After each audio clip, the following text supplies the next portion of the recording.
Face centre cubic unit cell. चलो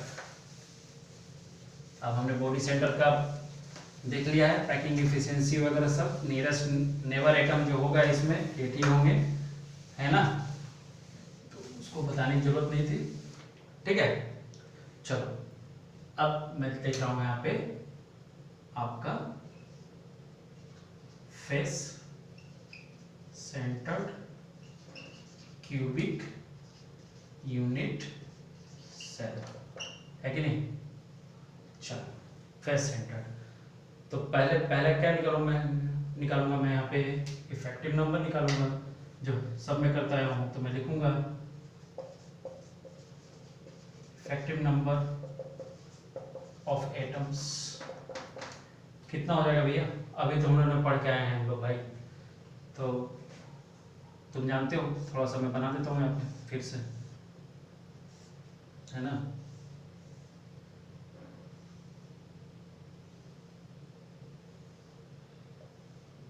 ठीक है, कॉर्नर पे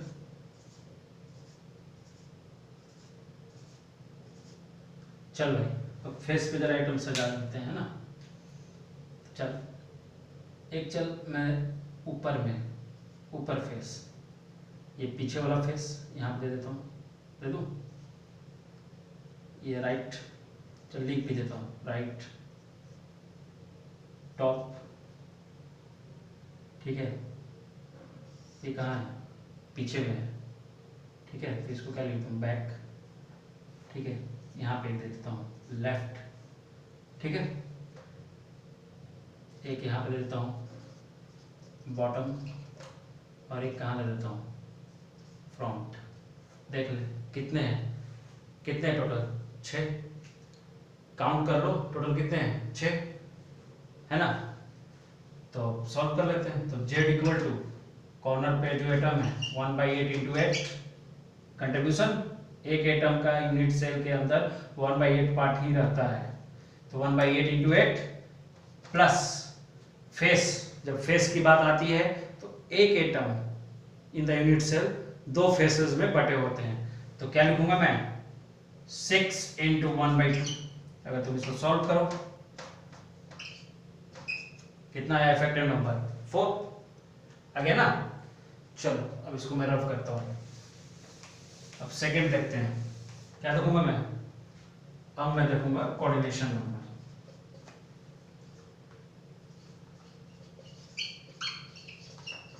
कोऑर्डिनेशन नंबर क्या बोलते हैं इसको, नंबर ऑफ नियरेस्ट, ये हटा दो, नेबर, ठीक। चलो अब ध्यान दो यहाँ पे, ठीक है। अब जरा मैं यहाँ पे थोड़ा समझने की कोशिश करो, जो आपका सबसे नजदीक वाला जो डिस्टेंस है यहाँ पे, ठीक है, अगर तुम यहाँ पे फाइंड आउट करोगे तो सबसे नजदीक वाला डिस्टेंस है, ठीक है। तो एज वाला तो तुम समझ ही रहे हो कि ए है, ठीक है। थोड़ा सा मैं यहाँ पे एक और डायग्राम बनाता हूँ, इसको रब कर दो, हटा दो अभी, यहाँ पे समझने के लिए, ठीक है।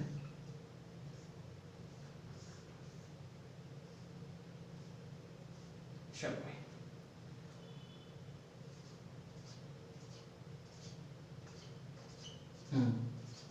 ये हो गया। अब फेस पे, ठीक है, फेस पे अभी मैंने बताया था कि फेस से फेस, एक कॉर्नर से दूसरे कॉर्नर पे जब फेस से फेस मिलाते हैं तो उस लेंथ का जो वैल्यू होता है वो √2a होता है, उसका वैल्यू जो होता है वो कितना होता है, इसका कितना होता है, √2a, है कि नहीं भाई।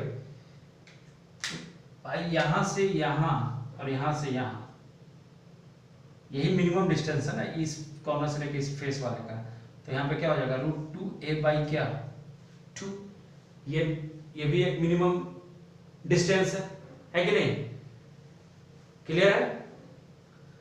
तो चलो अब इस पे जो हमारा नंबर ऑफ नियरेस्ट, तो हम यहाँ पे लिखेंगे first nearest first nearest neighbour इसके अंदर फर्स्ट नियरेस्ट नेबर जो आ रहे हैं, जो फर्स्ट नियरेस्ट नेबर डिस्टेंस जो आपका आ रहा है वो है आपका रूट क्या है बताओ, रूट 2a अपॉन क्या है 2, रूट 2a अपॉन क्या है 2। तो इसको अगर हम सॉल्व करें, इसको अगर सॉल्व करोगे इस चीज को, तो वो कितना आ जाएगा, नियरेस्ट कितना आ जाएगा, कितना a बाई कितना आ जाएगा a बाई रूट 2 आएगा। तो सब जो फर्स्ट नियरेस्ट आएगा डिस्टेंस वो कितना आ जाएगा a बाई रूट 2। तो यहाँ पे कोऑर्डिनेशन नंबर जो आपका आता है, जो कोऑर्डिनेशन नंबर आता है अगर काउंट करेंगे हम लोग तो आता है कितना 12 आता है, 12 आता है। ठीक है, नियरेस्ट जो फेस से अगर आप कैलकुलेट करने जाओगे, इसको सॉल्व करोगे, यहाँ पे ट्रायंगल बनता है यहाँ भी, ठीक है ना, तो अगर आप सॉल्व करने जाओगे तो उसका कोऑर्डिनेशन नंबर कितना आता है 12। जल्दी जल्दी राइट डाउन करो, ठीक है, याद रखना है, बस हमें यही याद रखना है, ठीक है ना, हमें ये याद रखना है बस, nearest distance a by root 2।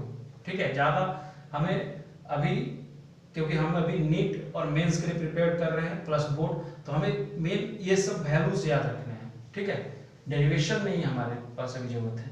Okay fine, रब करता हूँ मैं। नेक्स्ट मैं देखता हूँ रिलेशन, थर्ड पॉइंट क्या था, relation between a and r। a क्या है हमारा, एज लेंथ है कि नहीं, r क्या है, मैं बार बार इस चीज को लिख रहा हूं कि आपको याद हो जाए, रेडियस ऑफ क्या है एटम। ठीक है, तो अगर तुम इसको सॉल्व करोगे, अगर तुम इसको सॉल्व करोगे, ठीक है, तो यहाँ पे जो एज लेंथ था, ठीक है, अगर मैं इसको थोड़ा सा रफली इसको बनाऊं, ठीक है, अगर यहाँ पे देखो फेस वाला मैं बना रहा हूँ, सिर्फ फेस वाला उठा रहा हूँ, ठीक है, ठीक है, ठीक है बेटा। अब एक पूरा आइटम कहाँ पे है, फेस पे है कि नहीं, तो यहां से यहां पूरा मत समझना भाई, मैंने हाफ ही लिया है, देख रहे हो ना, तो यहां से यहां का डिस्टेंस क्या है r, यहां से बहुत लोग होंगे इसलिए मैंने ऐसा पूरा बढ़िया से बना के दिखा दिया है, ये भी क्या है r, और इस पूरे एटम का क्या डिस्टेंस, पूरा सॉरी इस पूरे एटम का क्या रेडियस आएगा 2r, है कि नहीं। और हमारा जो एज लेंथ था, ठीक है, उसका क्या वैल्यू था, रूट कितना था, रूट 2a था कि नहीं, रूट 2a। तो चलो अब इसका हम अगर रिलेशन निकाले तो क्या लिखेंगे, 4r equal to root 2a। तो r का वैल्यू कितना आ जाएगा, a बाई रूट 2 आ जाएगा ना, r का वैल्यू कितना आएगा, a बाई 2 रूट 2। ओके, हाँ ध्यान रखना, चलो ओके। अब नेक्स्ट देखते हैं हम लोग पैकिंग फ्रैक्शन, है ना। अब क्या देखेंगे हम लोग नेक्स्ट, पैकिंग फ्रैक्शन। चलो ध्यान रखना, पैकिंग फ्रैक्शन देखते हैं, ठीक है, लिखो हम लोग पैकिंग फ्रैक्शन देख रहे हैं, पैकिंग फ्रैक्शन। तो पैकिंग फ्रैक्शन में अगर हम देखें, ठीक है, तो हम लोग क्या लिखते हैं, पैकिंग फ्रैक्शन में हम लोग लिखते हैं volume occupied by atom in unit cell divided by, क्या लिखता हूं मैं, वॉल्यूम ऑफ यूनिट सेल, है ना, ये लिखता हूं। तो volume occupied by atom in unit cell, अब बार बार मैं रिपीट नहीं कर जाऊंगा, इसको दो पार्ट में हम लोग तोड़ते थे, जेड इंटू क्या लिखते हैं, volume of one atom divided by volume of one unit cell AQ। तो यहीं पे मैं लिख देता हूँ, क्या लिख दूंगा बताओ, कितना वॉल्यूम आएगा, कितना नंबर ऑफ एटम था यहाँ पे, निकाले थे हम लोग जेड का value 4 into 4/3 pi RQ divided by, इसका कितना वैल्यू हो जाएगा यहाँ पे AQ का वैल्यू तुम रख लो, अभी रिलेशन से हम लोग निकाले ना, AQ का वैल्यू अगर A का वैल्यू रखोगे तुम कितना आ जाएगा बोलो, ठीक है, रख लेना, अभी लिखा था ना यार, R इक्वल टू क्या लिखा था, a बाई 2√2 लिखा था ना, इसको इधर ले जाओ, वैल्यू यहाँ पे पुट करो, ठीक है। अगर तुम इसको सॉल्व करोगे तो आपका आएगा 0.74, यहाँ पे वैल्यू पुट करोगे इस चीज का, ठीक है, ए का, तो यहाँ पर क्या आ जाएगा 0.74, ओके। अब देखो, अब तुम लिखो, क्या लिखोगे, परसेंट ऑक्युपाइड स्पेस कितना है, 0.74 था, तो कितना हो जाएगा 74%, और एम्प्टी स्पेस कितना हो जाएगा, एम्प्टी स्पेस कितना रहेगा बोलो, 26% है ना। चलो हो गया, चलो रब करता हूं। अब नेक्स्ट देखते हैं हम लोग, फिर नंबर ऑफ क्या लिखेंगे, nearest neighbour distance, nearest neighbour क्या डिस्टेंस, ये देखने जा रहा हूं मैं, नियरेस्ट नेबर डिस्टेंस। तो फर्स्ट में देखेंगे टाइप ऑफ, हम देखता हूं, मैं यहां पर लिखता हूं कि टाइप ऑफ नेबर, ठीक है। मैं बोलता हूं इसलिए कि तुम लिख सको, समझ सको जो मैंने बोर्ड पे लिखा है, तो तुम वैसे ही लिखते जाना, ठीक है। टाइप ऑफ नेबर, फर्स्ट लिखूंगा मैं, फर्स्ट लिखता हूं मैं नियरेस्ट, फर्स्ट नियरेस्ट डिस्टेंस क्या था, डिस्टेंस, और मैं उधर लिख देता हूं नंबर ऑफ एटम, कि इससे तुमको पता चल जाए कि टोटल कितना इसमें नेबर हो सकते हैं, ठीक है। तो फर्स्ट डिस्टेंस क्या था हमारा, सबसे नजदीक डिस्टेंस a बाई √2, और वहां पे कितने टोटल नियरेस्ट नेबर थे, कितने बताओ, कितने टोटल 12। अरे भाई आप पीछे देखें, हम लोग कोऑर्डिनेशन नंबर में हम सिर्फ नंबर ऑफ नियरेस्ट नेबर देखते हैं, बट यहाँ पे हम लोग हर जो अल्टरनेट भी होता है उसको भी देते हैं। जैसे अब सेकंड नियरेस्ट, अगर सेकंड नियरेस्ट, तुम अल्टरनेट नियरेस्ट भी खो सकते हो, थर्ड नियरेस्ट भी खो सकते हो, बट मैं सेकंड तक ही लेके चल रहा हूँ। सेकंड नियरेस्ट क्या होगा भाई मेरे, सेकंड नियरेस्ट डिस्टेंस क्या होगा, ए होगा, अरे नहीं है, ए होगा, एज वाला, ठीक है ना, ए। और वहां पे कितने नंबर ऑफ एटम्स आएंगे बोलो, 6, कितने आएंगे 6, तो टोटल फेस सेंटर में कितने नंबर ऑफ एटम हो गए, 18, है कि नहीं, ओके। चलो अब हम लोग थोड़ा सा इसके बाद 1-2 क्वेश्चन देखेंगे। Face centre cubic unit cell का एनालिसिस कर लिया था, ठीक है। अब थोड़ा सा एक जगह सबको लिख लेते हैं, जो भी चीजें हमने अभी पढ़ी है, comparison of various unit cell, मैंने एक डाटा बना दिया है, ठीक है। देखो यहाँ पे मैंने पहला लिखा है सिंपल क्यूबिक यूनिट सेल, और उसमें पहला चीज मैंने एनालिसिस किया है रेडियस के बारे में, तो a/2 जो हमें याद है। एटम इन यूनिट सेल कितना होता है क्यूबिक में, 1 होता है, अरे जेड का वैल्यू। फिर पैकिंग एफिशिएंसी 52% होता है, आपको पता ही होगा, ठीक है। कोऑर्डिनेशन नंबर 6, नियरेस्ट डिस्टेंस इसमें क्या होता है, आप लोग को पता होगा, ए होता है, ओके, ठीक है। एंड नेक्स्ट है body center cubic unit cell, इसका radius √3a/4, atom in unit cell 2, ठीक है। Packing efficiency 68%, coordination number 8, and nearest distance √3a/2, okay. Next है face centre cubic unit cell, इसका भी रेडियस देखो √2a/4, फिर atom unit cell 4, packing efficiency 74%, coordination number 12 होता है, ठीक है। आपका नियरेस्ट डिस्टेंस √2a/2, ठीक है। तो ये सब हम लोगों ने देख लिया था। अब नेक्स्ट हम लोग जो देखेंगे आपका, वो देखेंगे डेंसिटी ऑफ यूनिट सेल, ठीक है। तो हेडिंग डाल लेंगे, तब तक मैं रब कर लेता हूँ, डेंसिटी ऑफ यूनिट सेल। ये सब जितना डाटा मैंने आपको लिखा है, ये सब याद रहना चाहिए आपको, ठीक है, क्योंकि ये चाहे वो नीट हो, चाहे जेईई मेन हो, या एडवांस या बोर्ड, यहीं से क्वेश्चंस आते हैं, आपको याद रखने का, क्वेश्चन सॉल्व करना है। तो मैंने क्या बोला है, नेक्स्ट जो आपका टॉपिक है वो है डेंसिटी ऑफ यूनिट सेल, ठीक है, density of unit cell, density of unit cell. चलिए डेंसिटी के बारे में हम लोग शुरू से पढ़ते आ रहे हैं, ठीक है, 9th-10th से ही पढ़ते आ रहे हैं कि डेंसिटी अगर सिंपली आप लिखो तो डेंसिटी इक्वल टू क्या होता है, मास बाई वॉल्यूम, होता है ना, मास बाई वॉल्यूम। ठीक है, तो यहाँ भी सेम है, बस थोड़ा सा अंतर है कि यहाँ पे हम यूनिट सेल के बारे में पढ़ेंगे, तो हमें आप लिखेंगे कि डेंसिटी इक्वल टू मैं लिखूंगा density equal to mass of unit cell. क्या लिख रहा हूं? मास ऑफ, क्या लिख रहा हूं? Unit cell divided by volume of क्या आपका unit cell. Okay, mass of unit cell divided by volume of unit cell. ठीक है, अब वॉल्यूम ऑफ यूनिट सेल तो हमें पता है, अगर क्यूब लेंगे तो एक क्यूब हो जाएगा, बट ये mass of unit cell same उसी तरह जैसे हम लोग कुछ देर पहले पढ़े थे पैकिंग एफिशिएंसी में, उसी चीज को यहाँ भी इसको वैसे ही तोड़ेंगे, जैसे वहां पे था ना कि volume of atom of 1 unit cell, तो उसको भी हम लोग तोड़े थे ना, तो यहाँ भी हम लोग तोड़ेंगे इसको। ठीक है, तो मास ऑफ यूनिट सेल का मतलब क्या हुआ? मास ऑफ यूनिट सेल का मतलब क्या हुआ? मास ऑफ यूनिट सेल का मतलब हुआ mass of one atom, mass of one atom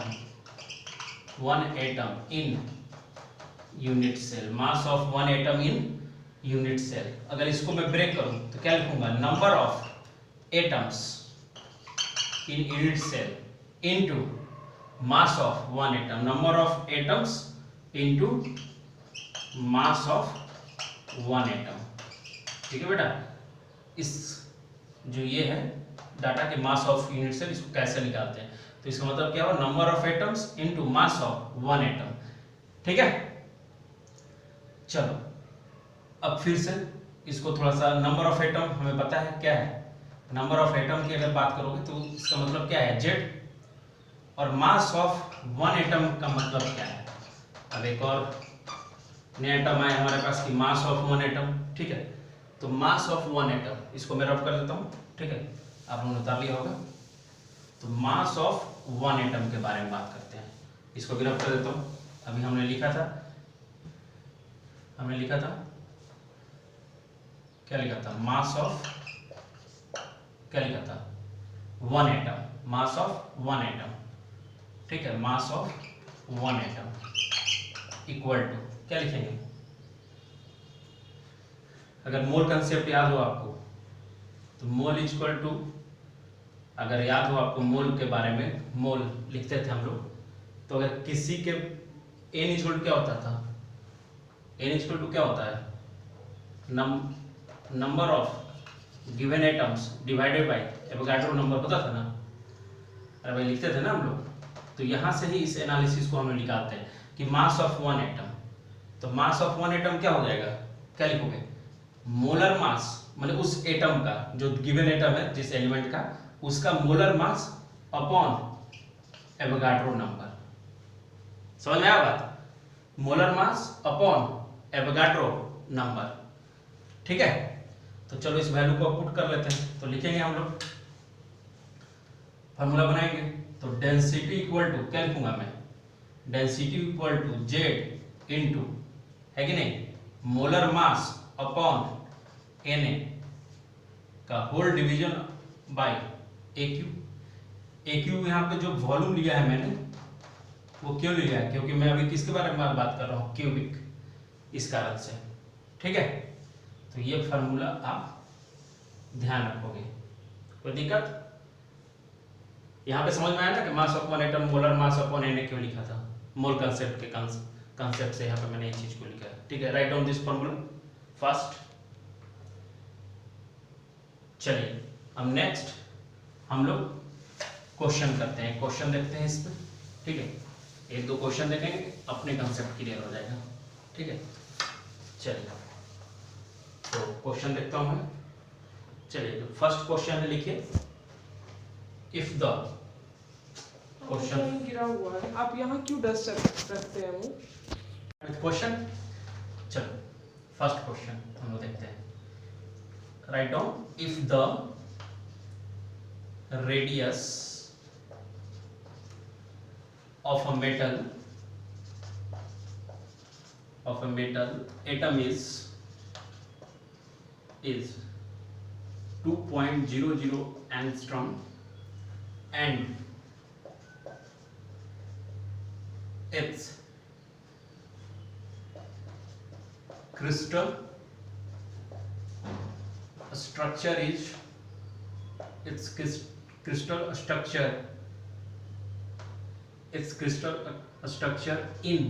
in cubic closed packed okay, cubic close packed लिखा हुआ है एफसीसी लैटिस, ठीक है, FCC lattice. What is the volume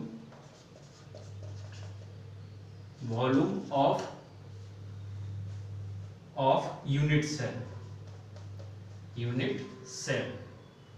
याद रखना वॉल्यूम जो आपको निकालना है इन सेंटीमीटर क्यूब, ठीक है, ऑफ यूनिट सेल। यहाँ पे यूनिट का बहुत चक्कर है, तो हमेशा यूनिट का ध्यान रखेंगे आप, ठीक है, यूनिट का बहुत चक्कर। ऑप्शन दिया हुआ है आपको, फर्स्ट ऑप्शन है 8.00 × 10⁻⁻24, सेकेंड ऑप्शन है 1.60 × 10⁻23, थर्ड ऑप्शन है 1.8 × 10⁻22 एंड द लास्ट है डी ऑप्शन जो है आपका वो है 2.26 × 10⁻23।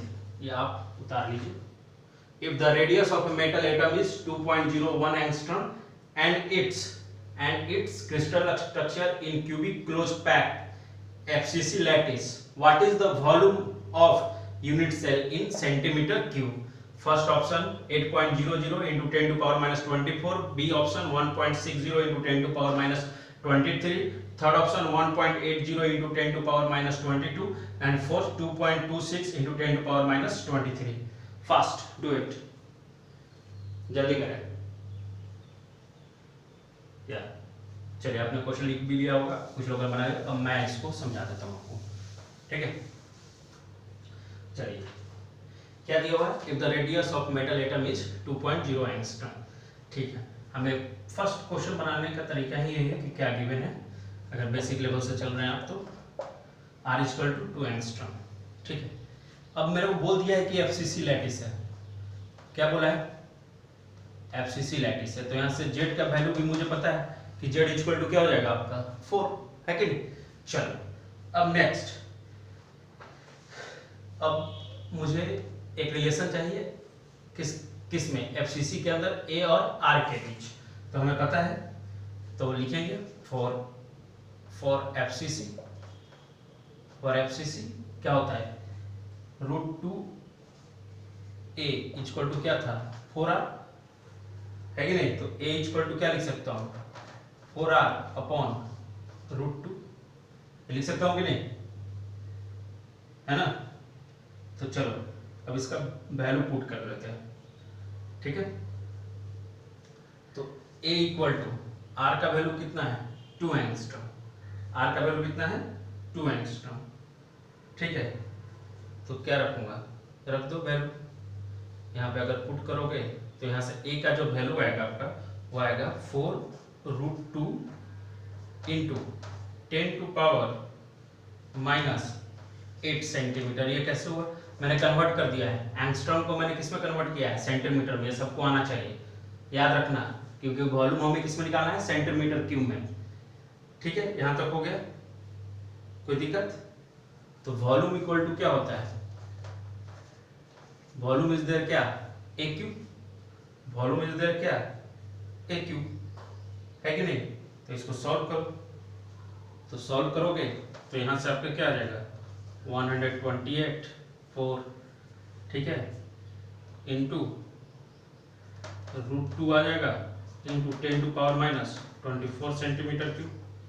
अब √2 का वैल्यू जो होता है वो आप पुट कर लीजिएगा, तो अप्रॉक्स जो आंसर आता है वो आता है 1.792 × 10⁻22 आ जाएगा सेंटीमीटर क्यूब। ये आपका अप्रॉक्स में आंसर आएगा इसका, ठीक है, ओके। चलिए आंसर जो आ रहा है वो आ रहा है 1.792 × 10⁻22 centimetre cube.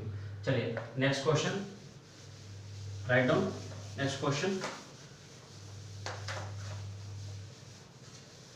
Yes, next question लिखिए, in the orthorhombic, next question लिखेंगे in the orthorhombic, next question लिखेंगे इन द ऑर्थोरोम्बिक,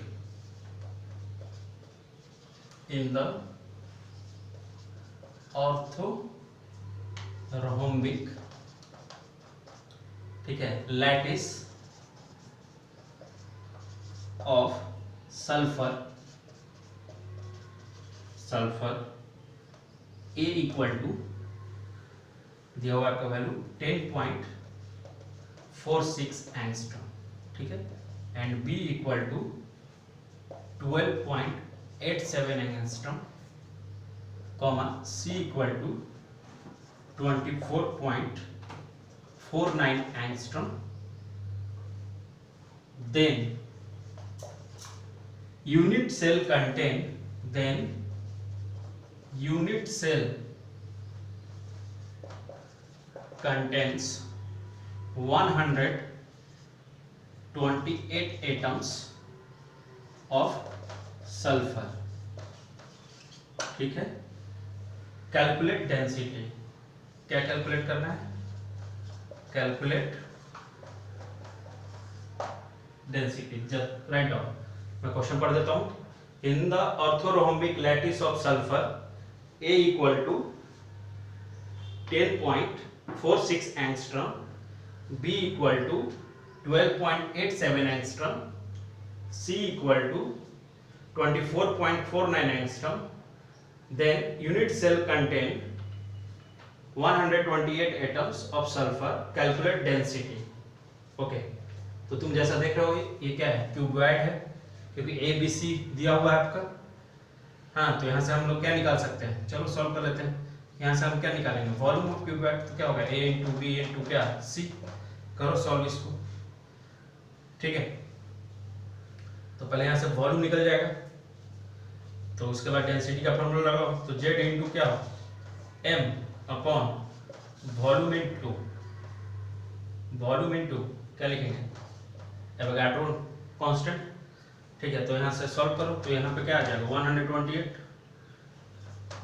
ठीक है, एटम दिया हुआ है 128, ठीक है, फिर मोलर मास सल्फर का, फिर इन तीनों का मल्टीप्लिकेशन कर लो वॉल्यूम निकालने के लिए, तो क्या हो जाएगा 10.46 इंटू 120.87, मतलब 12.87 है, ठीक है, यहाँ पे क्या है 24.49 और एंगस्ट्रम में है, तो एंगस्ट्रम में है तो तीनों को कन्वर्ट कर देते हैं किसमें, आपका मीटर क्यूब में, सेंटीमीटर क्यूब में, तो 10 टू पावर माइनस क्या है 24 इंटू क्या है एवोगाड्रो नंबर, तो वैल्यू रख दो एवोगाड्रो का 6.62 into 10 to power 23। I hope कि आपको विजिबल हो, ठीक है, मैंने बस समझा रहा हूँ कि डेंसिटी का फॉर्मूला में लगा है Z into M divided by volume into N, ठीक है, अगर आप इसको सॉल्व करोगे तो जेड का वैल्यू दिया हुआ है 128 एटम, ठीक है, सल्फर का मोलर मास भी गिवन है, अब हमको पता भी है 32 होता है, फिर उसके बाद वॉल्यूम मैंने बताया था क्यूबॉइड है तो वॉल्यूम आप ए इंटू बी इंटू सी कर लीजिए, आ जाएगा, बस उसको एंगस्ट्रम में था तो मैंने सेंटीमीटर क्यूब में बदल दिया है, तो 10 टू पावर माइनस 8 होता है ना एक एंगस्ट्रम में, तो ठीक है, तो इसको 10 to power minus 8 into cube कर दिए हैं, तो 10 to power minus 24 into Avogadro से मल्टीप्लाई कर दिए हैं, आप इसको सॉल्व कर लीजिए, आपका अप्रॉक्स में जो आंसर आता है वो आता है 2.075 ग्राम पर सेंटीमीटर क्यूब, ठीक है, राइट डाउन फास्ट, जल्दी उतारिए, यस,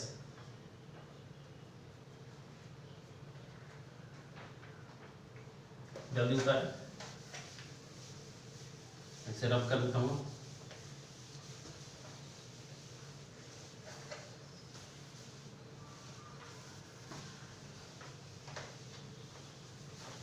अब नेक्स्ट जो टॉपिक है हमारा वो हम देखेंगे close packing of atoms, heading डालो, हम नेक्स्ट टॉपिक जो देख रहे हैं वो है आपका क्लोज पैकिंग ऑफ, क्या बोल होगा एटम्स, ठीक है बच्चों, क्लोज पैकिंग ऑफ एटम्स। चलिए फर्स्ट मैं क्या देखूंगा, close packing in one dimension, simple है वो तो सबको पता ही होगा, close packing in one dimension, close packing in क्या वन डायमेंशन। तो क्लोज पैकिंग अगर वन डायमेंशन की बात करो, ठीक है, सबको कनेक्टेड है एक दूसरे से, ठीक है। तो यहाँ से यहाँ और यहाँ से यहाँ, यहाँ से यहाँ और यहाँ से यहाँ का बीच का डिस्टेंस r, तो यहाँ से यहाँ सेंटर से इसके यहाँ तक का डिस्टेंस भी क्या r। तो दोनों को अगर लिखें हम तो distance between two adjacent atom यहाँ पे in the one dimension, distance between क्या लिखूंगा मैं, distance between two adjacent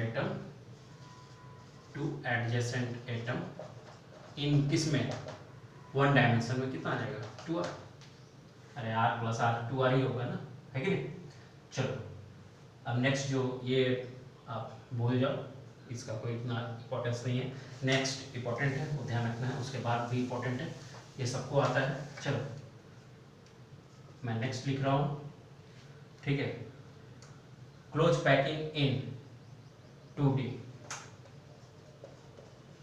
close packing in 2D, ठीक है। क्लोज पैकिंग हम देख रहे हैं एटम्स का किसमें 2D में आपका, ठीक है। तो यहाँ पे होता है, लिखो two types of packing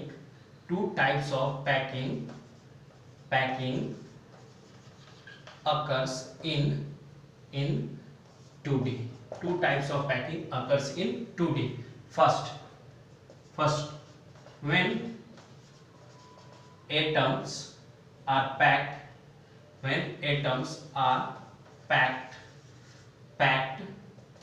above one another, माने एक दूसरे के ऊपर, जस्ट ऊपर लेयर में, ठीक है। एंड सेकंड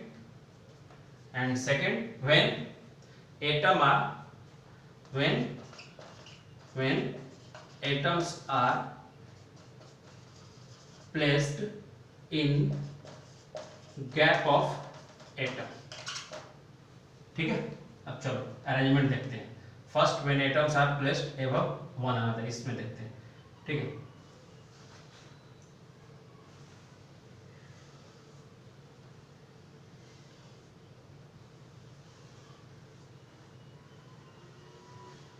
ठीक है,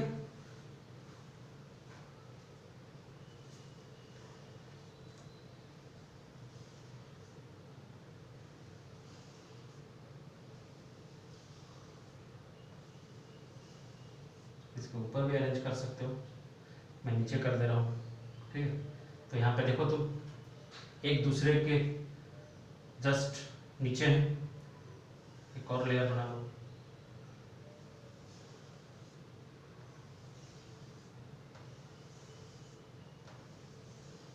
तो ये देखो तो तीनों अरेंजमेंट सिमिलर नहीं लग रहा है, ये तीनों अरेंजमेंट सिमिलर है ना, तो इसको हम लोग बोलते हैं ए टाइप। क्या बोलते हैं इस पैकिंग को, ए टाइप। अगर तुम इस पैकिंग में ध्यान से देखो, अगर कोई भी एक एटम लो जो कि सेंटर पे है, ठीक है, कोई भी एक लो जो कि सेंटर पे है, चलो मैंने मान लो कि ये ले लिया, ठीक है।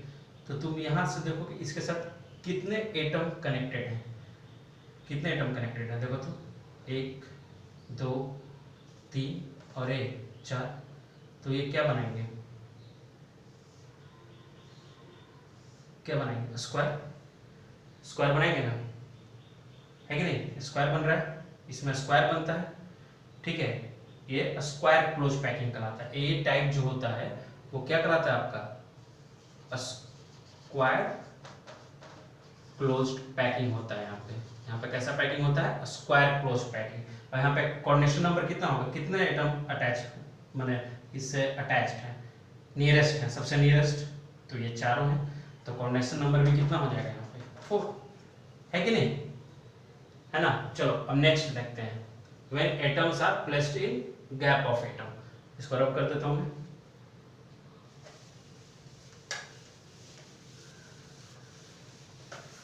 चलो नेक्स्ट लिखता हूँ, व्हेन एटम्स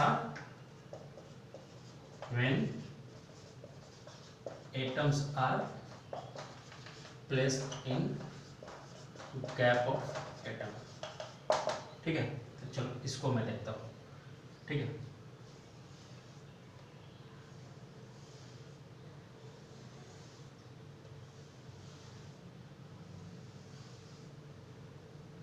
ठीक है, अब इन दोनों के गैप, तो यही गैप है ना, यहाँ डालो, एक एटम यहाँ डालो, यहाँ डालो, यहाँ डालो, सो एक,